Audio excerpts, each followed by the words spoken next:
où j'ai du mal à rester en place. Ça m'angoisse, on va dire franchement. Ça m'angoisse de rester comme ça chez moi, ou même si j'ai tout ce qu'il faut pour, on va dire, pour des loisirs. Ça m'angoisse de rester comme ça dans une pièce avec, on va dire, pas de monde autour. Un studio, c'est 25 mètres carrés. La chambre, elle doit faire 10 mètres carrés, quelque chose comme ça. Moi, j'ai connu le forum. Je ne sais pas si vous avez connu le forum à Planoise. Le forum, c'était une chambre, comme j'ai actuellement. Mais par contre, pour prendre une douche, il fallait traverser tout le couloir. Donc c'est vrai qu'ici, c'est quand même assez commode de dire d'aller prendre sa douche, pas besoin d'aller traverser un couloir, compagnie, quoi.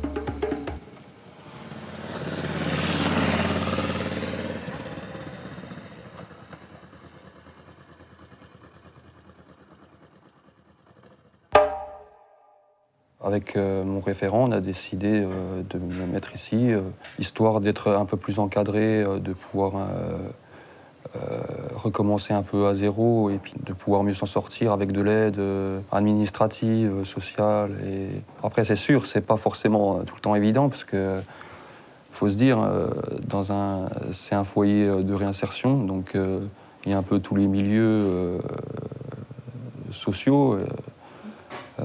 Je sais pas comment dire ça autrement, mais il y a des gens de plusieurs horizons, quoi. Donc c'est sûr qu'on peut pas faire ami avec tout le monde.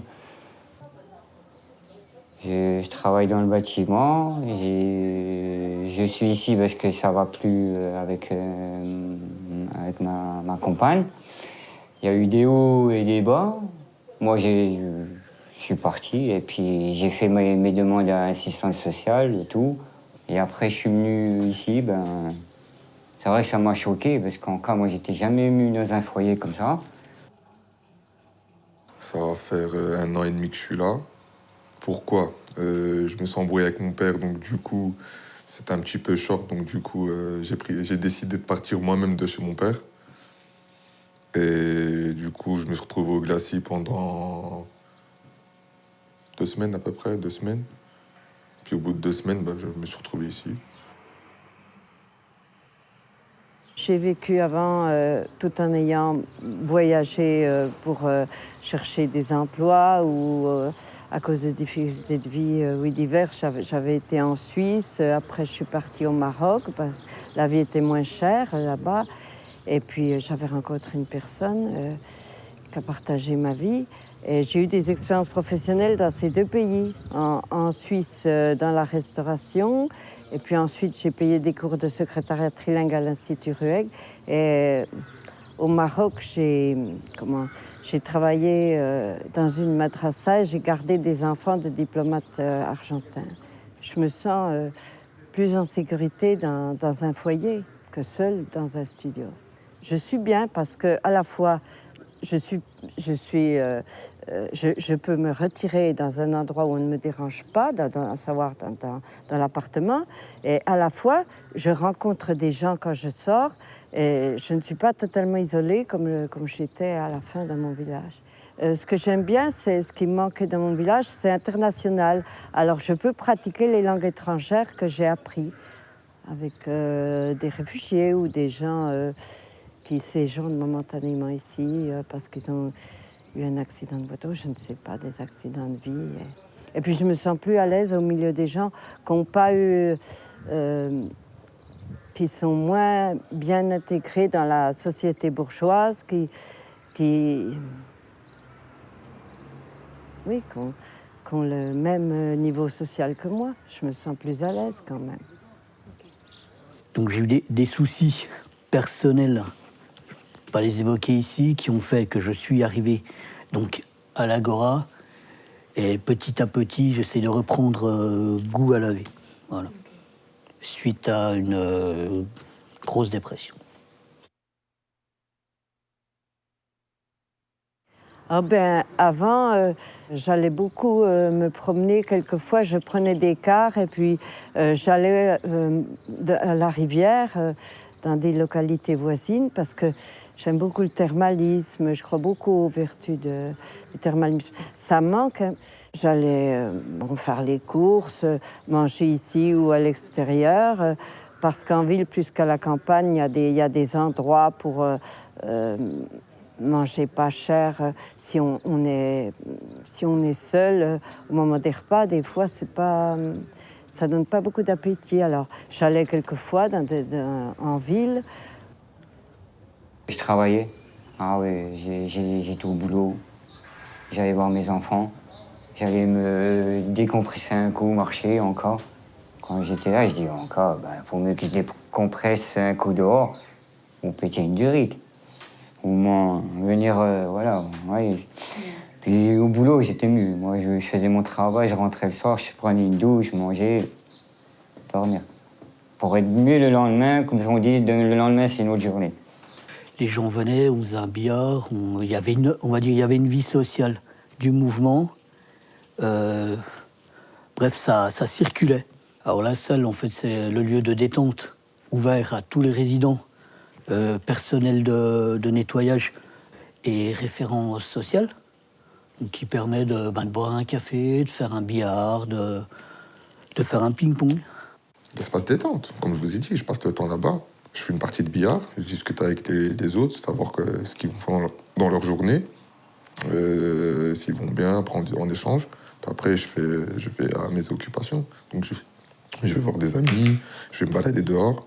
Moi, des fois, on peut parler, mais pas des problèmes qu'on a, mais des autres problèmes en cas, voilà. Moi, c'est juste, je vais pas raconter ce qui se passe à la maison avec mes enfants, ça me regarde que moi.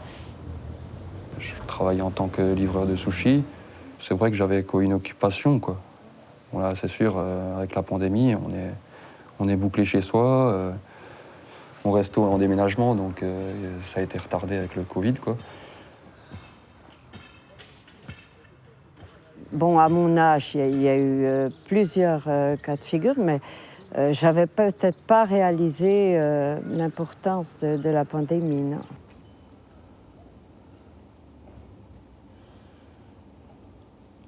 Je l'ai appris, du jour au lendemain, ici par les surveillants en bas, à l'accueil, et puis les gens. Hein. Bon, j'ai ma radio sur mon portable, après, j'ai entendu à la radio, mais moi, j'ai été prise de... Mais même les gens qui avaient la télé et tout, hein, je pense tout le monde a été pris au dépourvu. Hein.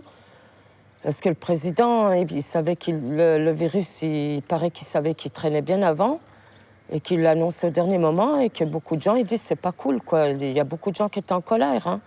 Est-ce qu'on n'a pas eu le temps de s'y préparer?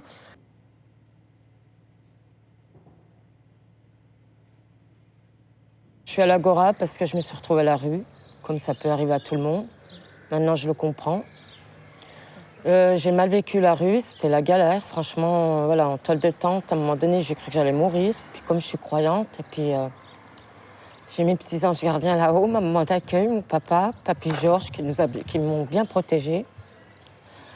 Et en fin de compte, je m'en suis bien sortie, quoi, avec ma foi, avec eux là-haut. Et j'en suis convaincue que les morts, ils meurent, l'âme, elle reste et ils nous protègent. Je me suis retrouvée à l'Agora. J'étais bien contente parce que j'étais trop fatiguée. J'avais des points au cœur, voilà. Ici, ça va. Bon, c'est mieux que d'être dehors. J'ai ma chambre toute seule. Les professionnels ont été gentils parce qu'ils m'ont entendu que je voulais une chambre toute seule. Et ça va, j'ai quand même mon confort, je peux faire ce que je veux dans ma chambre, j'ai ma douche, et c'est des belles salles de bain, belles chambres.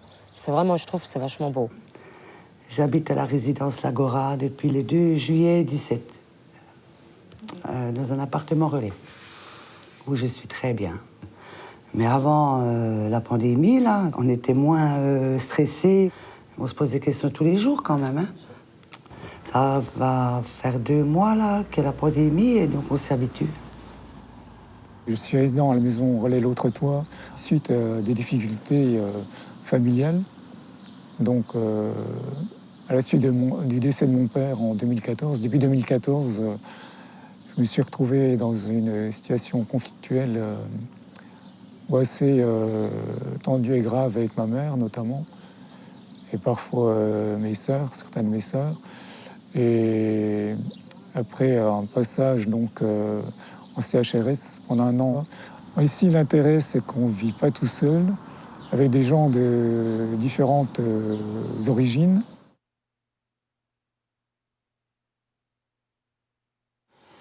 Oui, j'ai un petit peu entendu de ce qui se passait dans les autres pays, mais pas. Je me serais jamais dit que ça pouvait arriver ici, quoi.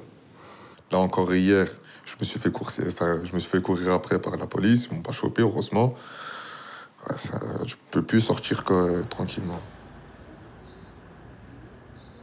À la maison d'arrêt aussi, ils faisaient du grand nettoyage. Et même là où on travaillait, parce qu'on travaillait dans un atelier, on a tout nettoyé aussi pour éviter que le virus il se développe en gros.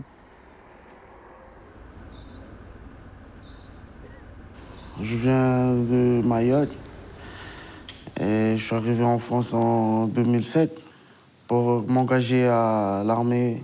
Mais après, ça s'est mal passé au bout de 3 ans. J'ai eu quelques difficultés dehors à pouvoir retrouver une autre formation. J'ai un peu fait de département en département, parfois travaillé dans des intérims, dans des usines. Après, j'ai eu mon fils aussi. Ça m'a permis de voir autre chose. Après, bon, j'ai voulu changer un peu d'air et venir à Besançon.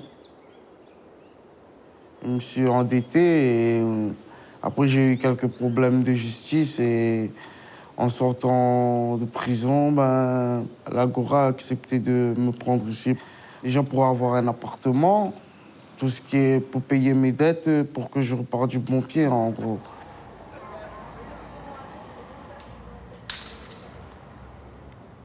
Je suis tombé dessus aux infos, ça m'a fait un choc. Parce que je dis, en cas, il va y avoir beaucoup de morts.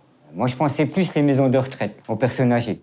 C'est vrai, j'ai eu peur. Moi, je voulais plus. Je sortais, mais je dis en cas, quand les gens, il y en a qui toussent, il faut se mettre à 1,50 m. Ça m'a fait bizarre parce qu'en fait, moi, l'impression que j'avais, je me suis baladé en ville à cette époque-là, et de voir tout fermé, puis de voir qu'il n'y avait pas spécialement de monde, ça fait comme dans un film de science-fiction, vous savez, où c'est le dernier, on va dire, le survivant, machin, et puis qui se retrouve dans la ville, là, submergé, avec tout fermé. Ça a fait vide. Besançon, c'était vide. C'était comme le dimanche. Voilà. Pas de bruit, pas de magasin, rien. Surtout que c'est une ville qui est assez...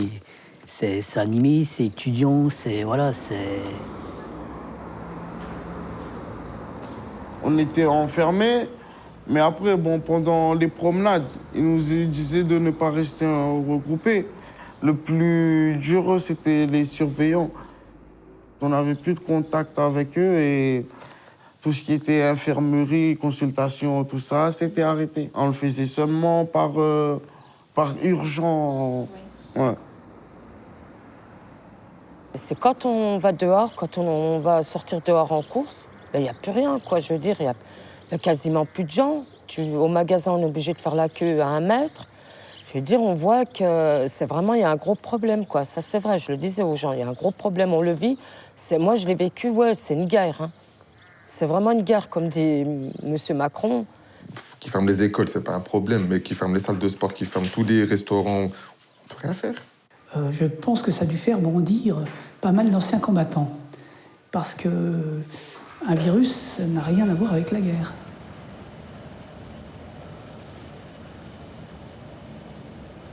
Je vis à La Réunion. Je suis né à Besançon. J'ai grandi ici pendant mes 22 premières années. Et je suis revenu ici pour une opération, une grosse opération, donc chirurgicale. J'ai 3 enfants, un fils qui est infirmier à Bruxelles, un fils qui est en fac de maths, une fille qui est en Australie. Oui, on remonte au glacis. Ouais, on remontait au glacier. Puis du coup, avec mon portable, on avait dit de... Ouais, on avait regardé sur mon portable. Quand on a vu que c'était le confinement, déjà pour moi, de ne pas aller chez ma maman pour voir l'état de ma grand-mère, ça a été compliqué. C'est que ma grand-mère était très malade, du coup, pour qu'elle soit moins fatiguée, on a décidé de partir de chez mes parents.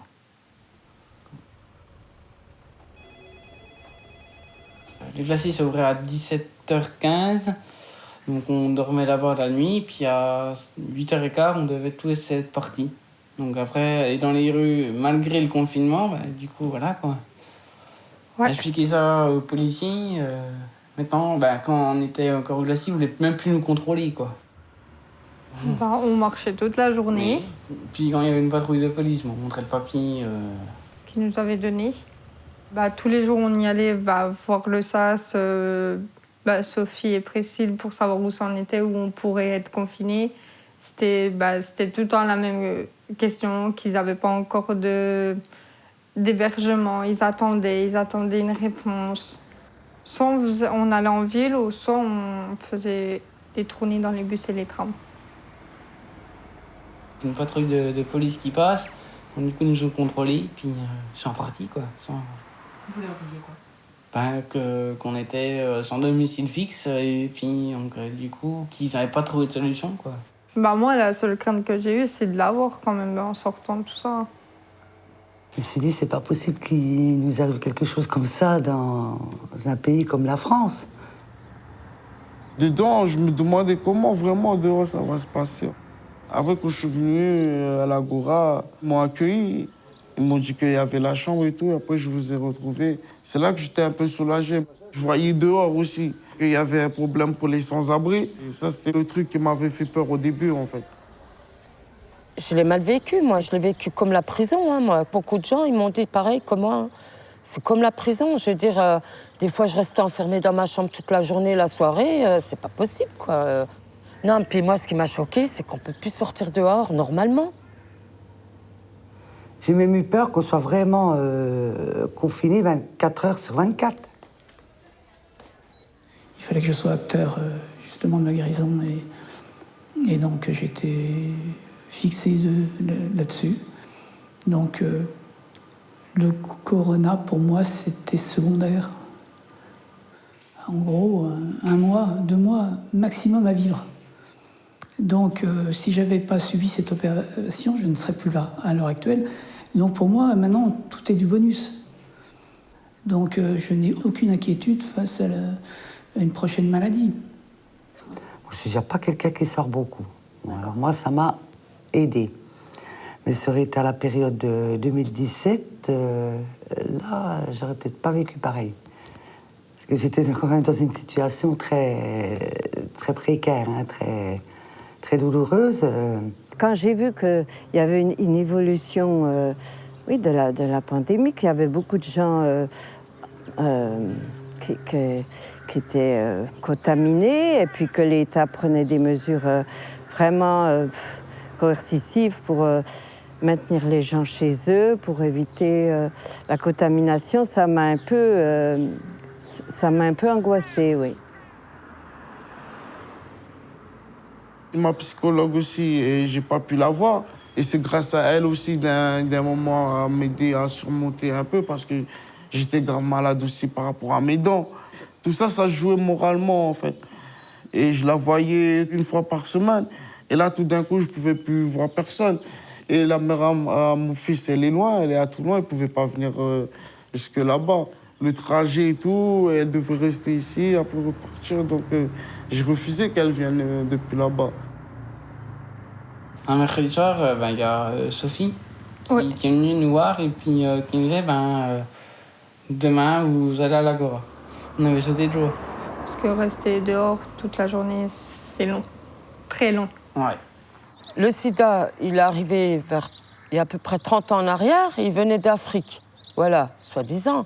Eh ben, le sida, on n'a pas fait tant de polémique que le coronavirus. Voilà ce que je dis, comme la grippe aviaire et tout. Mais le sida, qu'est-ce qu'ils ont dit, même les présidents?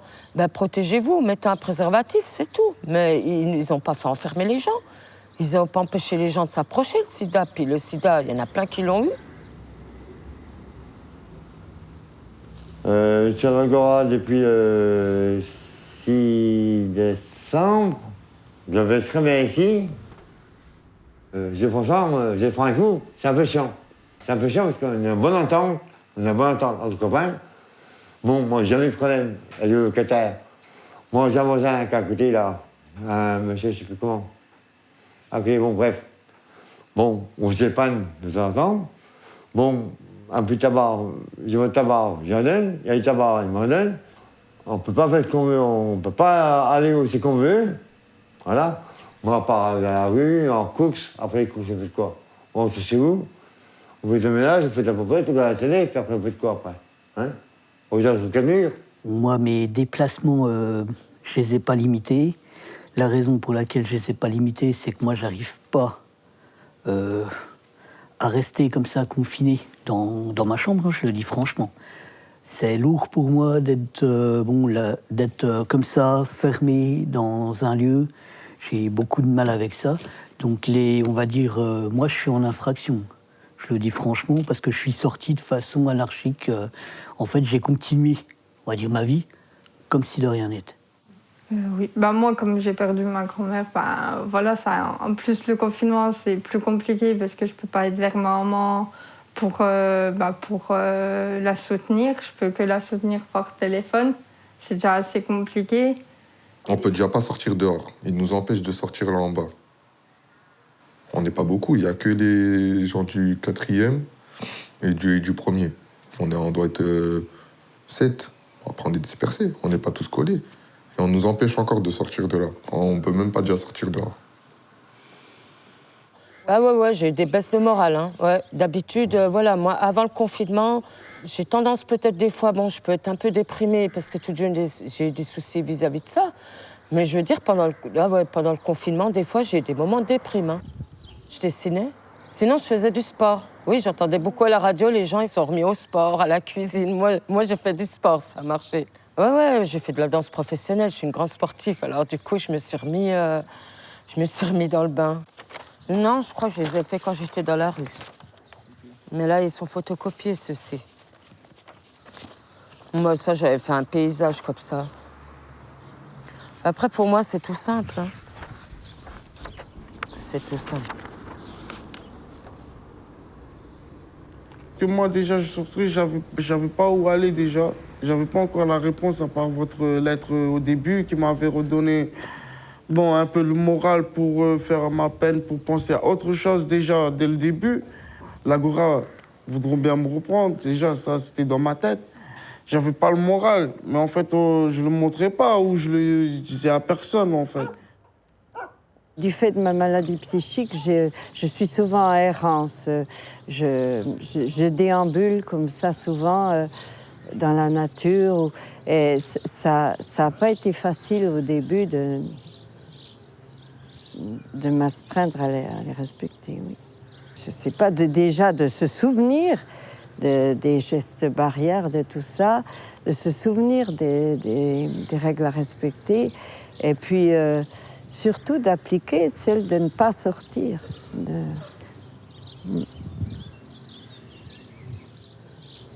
Je pense que ça a accentué au départ ma rancœur contre le système, contre l'être humain en général. Je sais pas, ça m'a... Par moments, oui. Si les gens n'avaient pas laissé échapper peut-être le virus ou si on nous avait alertés plus tôt, je ne sais pas, ça oui, chez tout le monde, ça a généré par moments des moments, oui, de révolte, parce que, oui, on a du mal à admettre au bout d'un moment, en quelque sorte, la privation de liberté. Et comme j'avais eu aussi des problèmes administratifs en Suisse, j'avais été pour une courte période privée de liberté. Et ça m'a... Je pense pour beaucoup de gens qui séjournent ici, ça a été le cas. Ça a fait jaillir des crises d'angoisse à ce niveau-là. Avant, on avait notre espace avant. Ouais, voilà. Mais maintenant, on est collés. Ouais. Moi aussi, Mais après- ça a fini par les disputes. Oui, voilà. Mais c'est le confinement. Ouais, oui. Parce que sinon, on se dispute pas autant. Hein. Non, franchement, là, c'est... Je ne reçois pas du tout. Si vous voulez me demander quelque chose, c'est sur mon palier, mais je ne fais pas rentrer personne à la maison. Par rapport à d'autres, c'est dommage, parce que c'est ce que j'ai dit, moi. Hein. Vous pouvez l'attraper l'un ou l'autre, être malade, rendre malade tout le monde, quoi. Hein. On a un temps aussi dehors quoi, à passer. C'est apparemment pas plus de 15 minutes, je crois, par jour. Il y en a qui font du jardinage, voilà, on essaie de s'occuper comme on peut. Quoi. J'ai même vu sur Internet une fois les symptômes, tout ça, genre si on arrivait à se retenir de respirer pendant 10 secondes, c'est qu'on n'avait pas du tout de symptômes. Alors des fois, je m'amusais à le faire, je me rassurais comme ça. Quoi. Je me suis dit, pense à ta sœur qui est très malade, elle qui ne peut pas sortir du tout. Alors je me suis un petit peu mis aussi avec elle, quoi, ne pas sortir du tout, quoi. Oui, parce que quand même, moi, je me croyais à l'abri de tout. Comme je faisais attention, j'avais pas d'addiction et tout. Et j'ai eu un cancer dans mon village à cause, je pense, de l'abus de certaines personnes qui répandaient des produits toxiques, puisque même les chats et les chiens ont été malades dans mon village, les chats et les chiens. Au début, quand c'était les gens, on disait que c'était héréditaire, on a tous été touchés par le cancer. Il y a eu, et bon, j'ai quand même angoissé à cause de ça. Oui, j'ai quand même réalisé la gravité de la situation sur le plan sanitaire. Oui, sur le plan... Même là-bas, je faisais à manger, c'était bien. Pour faire passer le temps aussi. Après, moi, vu que le fait que j'avais mal aux dents et ma psychologue ne voulait pas que je fasse du sport par rapport c'est les nerfs, et donc je pouvais rien faire à part regarder la télé. Heureusement, il y a le câble en cellule, à part zapper, après... Il n'y a rien sur 9 mètres carrés, madame. Après, bon, lire des livres à la bibliothèque aussi, ouais. J'en ai pris. Écrit par un champion karaté français pour la musculation. Ça, j'ai lu ça. Après, Victor Hugo, c'était Les Misérables. Ouais, en fait, j'avais déjà vu le film. Ah, ici, je m'ennuie plus qu'en prison. Ouais, parce que, ouais, ici, il n'y a rien. Je peux rien y faire, en fait.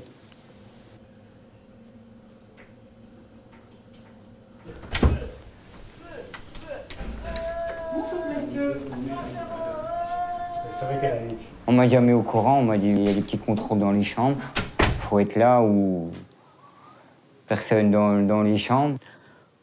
Moi, ça me gêne pas. Je trouve ça, c'est un côté sympa, c'est prendre des nouvelles des gens, c'est sympathique. C'est pas laisser les gens, on va dire, que dans leur chambre, et puis on s'occupe pas, c'est le confinement, quoi.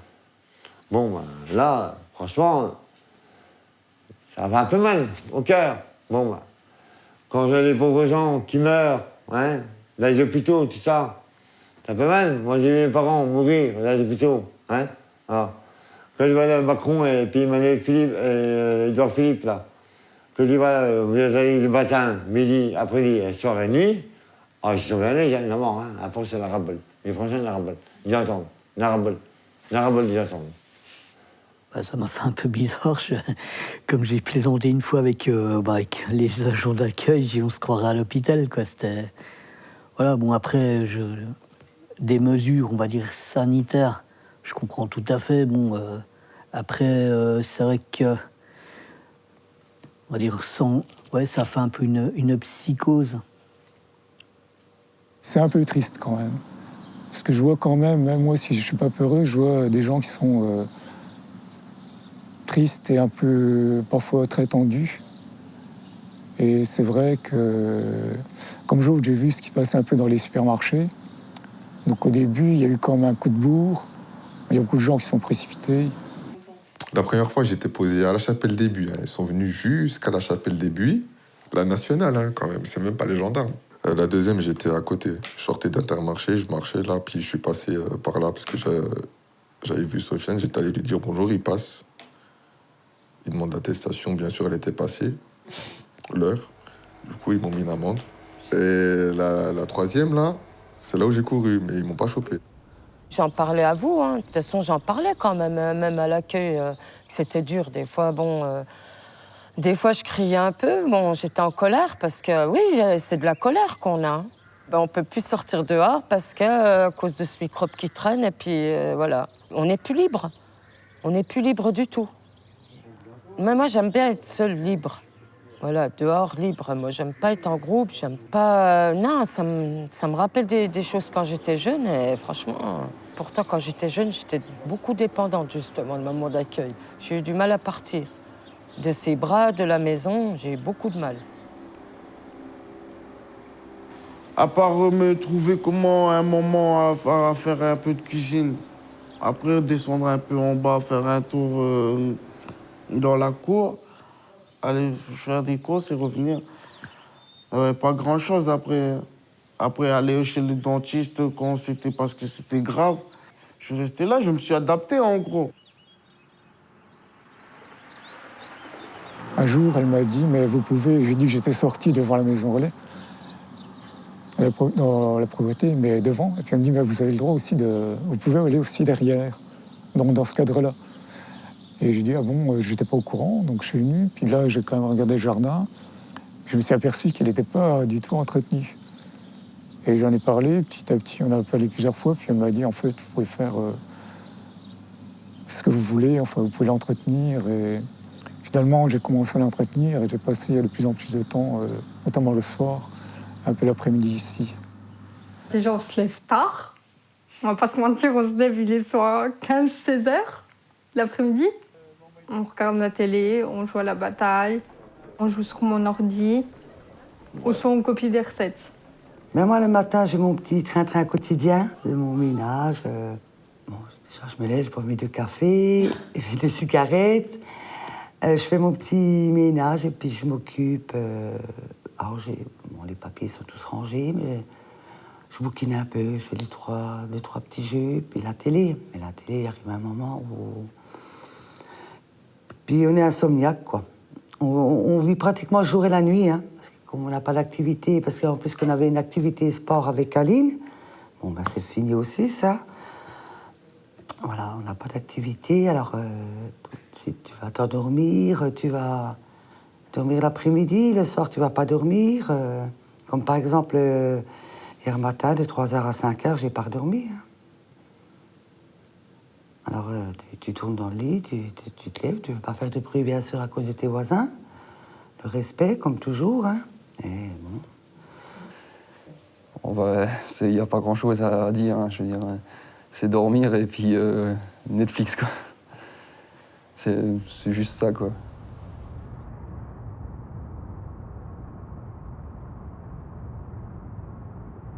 Le moral, il n'était plus là, puisqu'ils n'avaient plus contact avec leurs parents, à part que la maison d'arrêt, ils offraient, je sais pas, 20, 40 euros toutes les semaines pour la cabine. Seulement sur 300 détenus aussi. Dans chaque promenade, il n'y avait que deux cabines. Les gens, ils n'étaient pas bien et pétage de plomb. En plus, déjà, on était déjà enfermés. On avait seulement la promenade et parfois aussi, ils arrivaient en retard. Puisqu'il n'y avait pas le personnel aussi. Ils ont commencé à parler à la télé comme quoi il y avait le personnel du pénitencier qui étaient contaminés. Mais ce n'était pas dans cette maison d'arrêt. Éviter le contact avec les autres, ça a été plutôt difficile. Difficile, autant à l'hôpital qu'ici. J'aime bien rencontrer des gens, j'ai un peu de famille ici à Besançon, donc je ne pouvais pas les voir. Le fait de ne plus pouvoir aller chez le coiffeur aussi, enfin, toutes ces petites choses, bon, on va dire insignifiantes, mais qui font, mises bout à bout, qui font effectivement qu'on déprime un peu. On déprime un peu, manque de soleil. Après, moi, d'ici jusqu'à, je ne vous mens pas, jusqu'à Orchamps, ça fait plus de... J'étais loin. Je dis, ben moi, voilà, moi, je viens voir mes enfants, je ne vais pas les avoir tout le temps au téléphone. Je préfère les avoir en face de moi. Rester bloqué, puis pas pouvoir sortir, pas avoir trop de nouvelles des parents, des petits frères et sœurs qui sont à côté, tu peux même pas aller les voir parce que tu es bloqué à la maison. Ça, c'est chiant. On n'a pas hésité à à se dépanner, à filer un coup de main, on va dire une clope. Hein. Voilà, ça représente pas grand-chose, mais ça fait beaucoup dans le sens où il y a de l'entraide. Quoi. Je vois là d'aider Madame Travaillot à déménager, c'est un petit côté sympa. En même temps, ça m'oxygène la tête, voilà quoi. Du fait du confinement, je ne vois plus mes enfants, donc ça joue aussi. Bon, je les ai pas. J'ai téléphoné à mes enfants ce matin à 11h pour prendre un petit peu des news et puis discuter. Donc c'est pas mal, mais ça remplace pas, on va dire, une visite physique avec un bon moment avec mes garçons, quoi. Ben moi, ce qui m'a manqué, c'est de pas pouvoir écrire à ma fille, quoi. Ça m'a choquée, quoi, voilà. Je veux dire, j'ai même pas de nouvelles de ma fille. Moi, j'ai même pas pu lui écrire cette histoire de timbre.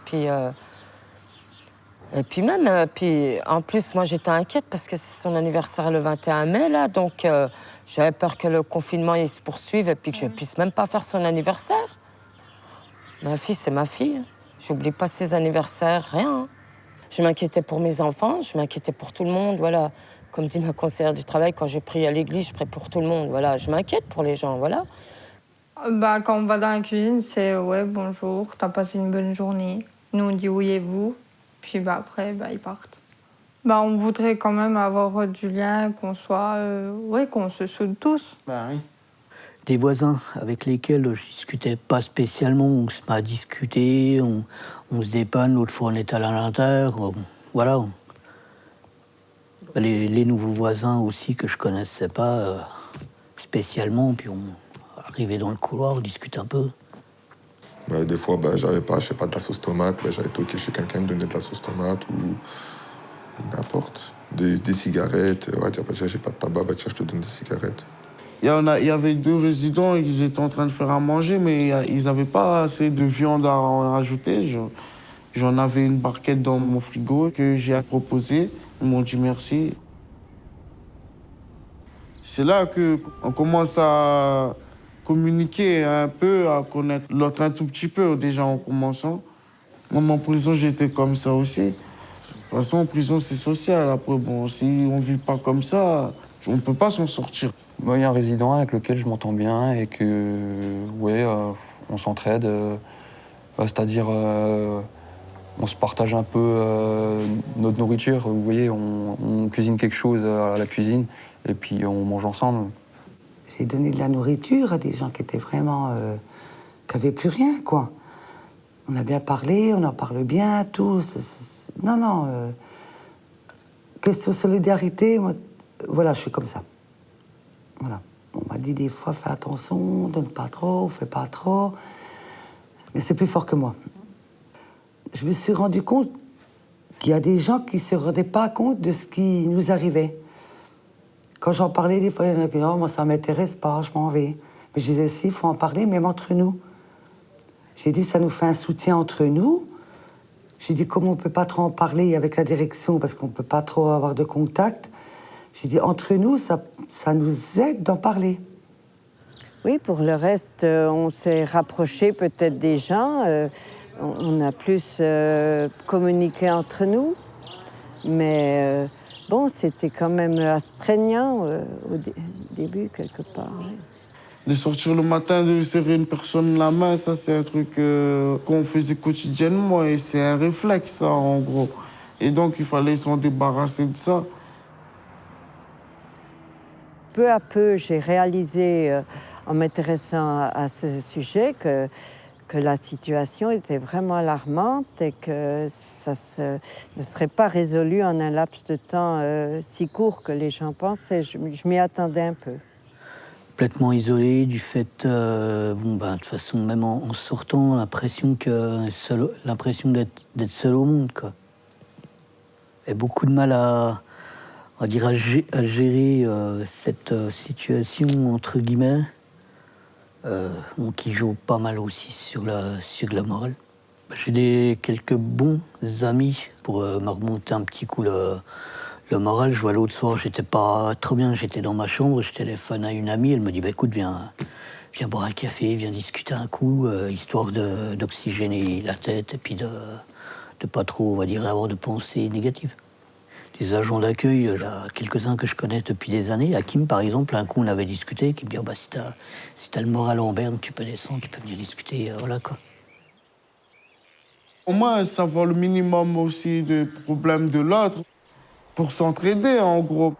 Au café, quand il y avait les réunions, on pouvait en parler, des problèmes, de ce qui se passait. Il n'y a plus ça, il n'y a plus de rassemblement, comme on dit. Et je crois que c'était convivial en plus. Les gens, ils n'aimaient pas, ils en avaient marre, mais je crois que c'est bien ça, au moins une fois par semaine. Depuis que je suis hospitalisé, depuis que je suis revenu ici, oui, le sentiment de solitude, encore plus quand je suis dans ma chambre, seul. Le manque de contact. J'étais confiné dans ma chambre. La cuisine, on devait être seul. Donc on nous demandait d'être seul. Ça m'est arrivé 2 fois, mais après, c'était au début du confinement. Parce que tout le monde était, Au bout d'un moment, les gens ils commencent à en avoir marre, donc du coup, ils se rassemblent un petit peu, et puis on s'est retrouvés. Mais c'est vrai que c'est plus la même vie. Et comme j'ai le jardin, donc quelque part, il y a quand même des voisins, donc qui me disent quand même bonjour. Et quand je m'occupe de ce côté-là, il y a quand même pas mal de passants. Et bon, qui marchent, puisqu'on a le droit de sortir en tout cas 1 heure par jour. Donc il y a pas mal de passants, ils me disent bonjour, ils regardent, ils discutent aussi parfois. Donc ça a réorganisé quand même ma vie quotidienne.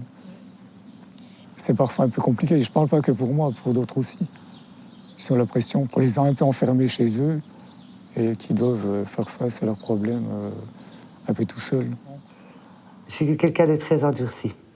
J'ai eu des problèmes très durs, j'ai souffert, donc je me suis beaucoup endurcie. Alors je le vis bien. La solitude, je me connais, madame. Même en prison, on est 2 en cellule, mais parfois dans ma tête, je suis loin. Après, ça dépend de la personne aussi. En fait, on n'a pas le même profil, ça va pas. Je suis obligé de virer 3 ou 4 personnes dans ma cellule. Après, le reste, je les ai laissés par rapport, le feeling passé, ça va. Quand tu te lèves le matin, que tu vois une personne devant toi que déjà tu l'apprécies pas, wow, avec un mal dedans, avec les nerfs et tout. C'est dur, c'est dur. Depuis mes 15 ans, je suis toujours loin de ma famille. Donc ça me fait pas un grand choc, alors. Ça m'est déjà arrivé, franchement, madame, pendant une fête, Noël ou des trucs comme ça, de rester chez moi, sans personne à côté. Non, parce que j'ai l'habitude, mais ce qui m'a manqué, c'est le contact avec les animaux. J'allais voir les animaux de certaines personnes, des chats par exemple, parce que j'en avais eu beaucoup. Ça peut-être, promener les chiens de gens que je connaissais. Ça m'a manqué le contact avec les animaux, aller à la mini-ferme, tout ça, ça m'a manqué un peu. Moi, ça a été positif parce qu'on ne connaît pas les gens si on est toujours sorti. Et là, j'ai pu mieux réaliser la valeur de certaines personnes. J'ai pu mieux réaliser, je sais pas moi, le degré de gravité de la situation de certains. Qui avaient déjà des problèmes de santé ou des problèmes d'addiction. J'ai pu mieux... je sais pas, oui. Au niveau des contacts, c'était quand même plus approfondi, du fait de la cohabitation forcée, quoi. Psychiquement, le fait de calmer les angoisses d'autres personnes, ça a été valorisant. Parce que quand on arrive à être dans les plus âgés, on a tendance à materner un peu les autres, et puis, oui. J'avais du mal à supporter le fait de ne pas pouvoir sortir. Et des gens essayaient de... À ce moment-là, comme moi, j'avais du mal à supporter ces contraintes. Il y a des gens qui me ramenaient à la réalité, qui essayaient de me calmer, quoi. On parle déjà de faire travailler les gens 37 heures. On parle de supprimer des jours fériés, supprimer les congés payés, etc. etc. Alors, je pense oui, qu'au niveau social, on va avoir quelques problèmes. Et ça va augmenter encore en plus la précarité des gens. J'ai peur qu'il y ait quand même beaucoup d'entreprises qui ne se relèvent pas. Il va y avoir beaucoup de chômage. Moi, dehors, ça me fait pas peur parce que je vais faire attention. Je veux dire, je ne serre pas la main aux gens comme ça. Quand je vais en cours, je ne m'approche pas des gens. Il y a des choses qu'on sait, on le sent. On sait ce qu'on doit faire. Au moins qu'on prend une autre liberté, on respire, on voit maintenant qu'il y a plus de monde en ville parce que voilà. Moi, j'ai l'impression que je vais me retrouver dans un nouveau monde. Ce sera peut-être plus comme avant, quoi. On attendra peut-être encore un moment avant de pouvoir embrasser nos proches, pour les prendre dans nos bras, pouvoir faire la bise, tout ça. Cette petite question de crainte de recevoir quelqu'un encore. Pendant un moment, ça va être ça, je pense. Je pense que ces gens-là sont mieux informés que nous, au plus haut niveau, et que s'ils prennent ces décisions, c'est qu'elles sont nécessaires. Hein.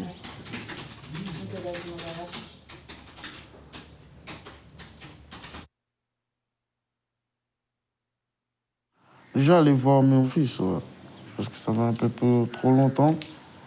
Ma formation, déjà penser à mon avenir, en gros, quoi. À la maison d'arrêt, je me suis bougé pour ça, en gros.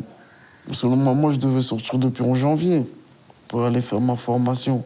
Mais il n'y avait pas de place. Après, je devais sortir en mois de mars. Vu que le fait que je sortais en avril, la fin de peine, ils m'ont dit de rester et de tout finir, en gros. Aller voir déjà mes petites sœurs, déjà à 100%. Puis après, trouver du taf à fond. Pour une formation. Partir en vacances, moi. Ah oui. Après, aller voir ma famille. La première chose, c'est de descendre en ville, a priori. On avait dit avec une amie, la première chose qu'on fait, on va boire un coup. Donc, de toute façon... Moi, je vais aller vite dans les rues, courir, je vais chanter, je vais même crier, je vais me libérer, grave. On est surtout pressés d'amener nos familles voir où on est, parce qu'ils n'arrêtent pas de tous nous poser des questions. Bah oui, voilà quoi. Ouais, c'est comment, c'est où. On est tous pressés de les amener ici. On est beaucoup famille, on adore nos familles. Hein. Bon, malgré qu'ils sont durs, on les adore. Hein. Bah oui. Je vais aller voir la famille. On va essayer de voir la famille. Mais on s'est dit quand même qu'on va garder encore un petit peu d'espace, surtout pour les petits-enfants. Hein. Je prendrai un car pour Ornans, vraisemblablement. Pour aller dans la vallée de la Loue, parce que c'est mon écosystème. La Loue, moi, j'allais beaucoup à la rivière.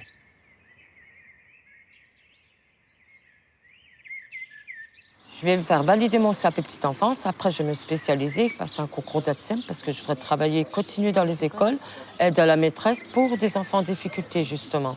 C'est pas pour rien. Et en même temps, je voudrais récupérer très vite mon fils et revoir mes filles, quoi. Voilà. C'est tout ce que je demande, moi. Voilà. On a souhaité que la salle soit rouverte parce qu'on voit bien que les gens ici, ils tournent en rond. Et ça peut gérer voire même quelques disputes qui peuvent tourner mal. Ce que j'aimerais mettre en place, des activités, déjà, comme j'avais parlé, percussions et trucs comme ça. Moi, j'aurais aimé qu'il y ait quelques animaux. Bon. Qu'il y ait, par exemple, creuser un bassin pour mettre des canards ou emprunter les chefs de la mini-ferme pour brouter. Je pense que c'est mieux que les tondeuses, mais bon, ça, il y a des accords préalables qui font qu'on utilise tel ou tel moyen de défrichement. C'est, je pense, les personnes âgées qui ont beaucoup été victimes de la maladie, et bien que les jeunes réalisent qu'on a besoin des personnes âgées. Quand on flirte avec la mort, avec la crainte de la mort, moi j'y étais déjà confrontée quand j'ai eu mon cancer, on réalise qu'il faut peut-être moins s'agresser les uns les autres, et plus, oui, être solidaire, être à l'écoute des autres, et puis essayer de ne pas attiser les conflits, mais de vivre plus en harmonie, parce qu'on peut avoir besoin les uns des autres, et puis on peut tous vivre des périodes difficiles à gérer seuls.